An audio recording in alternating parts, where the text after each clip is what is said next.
My name is Joshua once again, and this time we are going to talk about the kinetic theory of matter. What do we understand by kinetic theory of matter?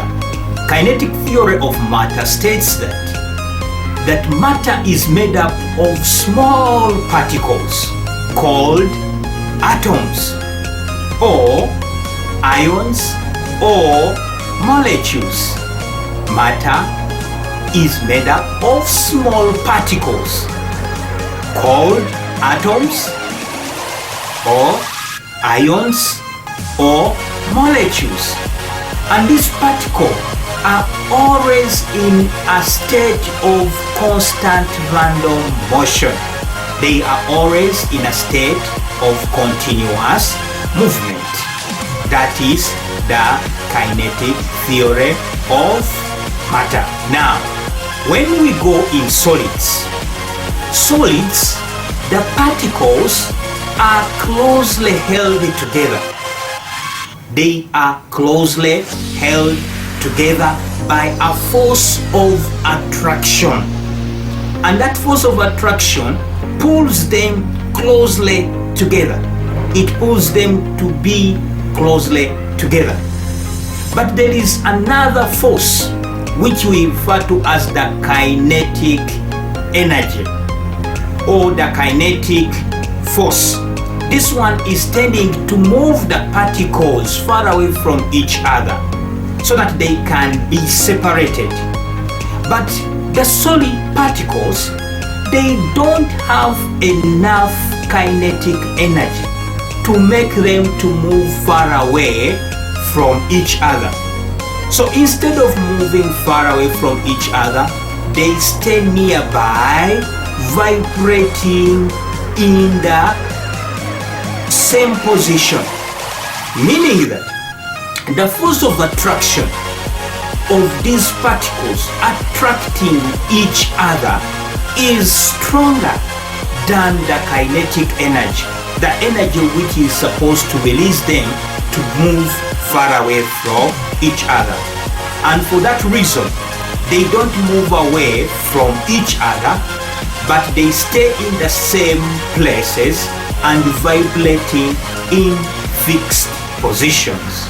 That is in solids. Now the solids, because the force of attraction between the particles is stronger than the kinetic energy which is supposed to allow them to move freely away from each other, is making them to stay in the same position and vibrate in the same position. If we apply heat on the solid, we apply heat to the solid particles, the force of attraction is weakened. The force of attraction is weakened, and the more heat we apply, the more the force of attraction becomes weaker.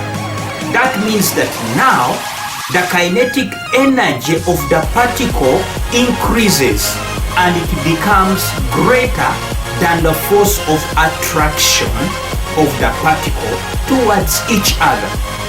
And when the time reaches, or the point reaches to the melting point, the force of attraction between the particles has been eliminated, and now the kinetic energy is greater than the forces of attraction. Then the particles are released to move freely. And when particles start moving away from each other, now the solid changes from the solid state into the liquid state. In liquids, what happens is that the particles are held together but by weaker forces of attraction. But they have more kinetic energy, which means that they can easily move away from each other. but still moving within the liquid.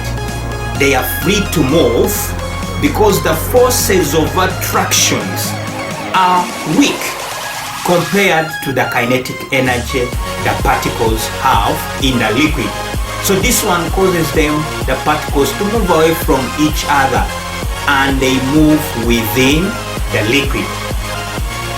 Now, when we apply heat, the forces, these weak forces of attraction of the particles or the molecules in the liquid, they will completely be broken. And when they are completely broken, we have reached the point we call the boiling point. Now the liquid is going to change from being a liquid state, and it is going to turn into a vapor state.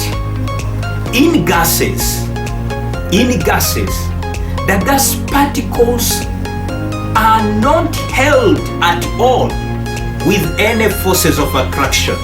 They are freely moving in all directions because they possess a lot of kinetic energy.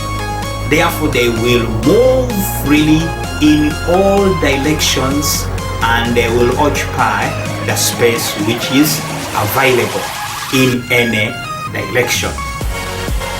That is all about the kinetic theory of matter. Thank you for being with us. Continue staying with us as we make chemistry simple. God bless you. Have a nice time.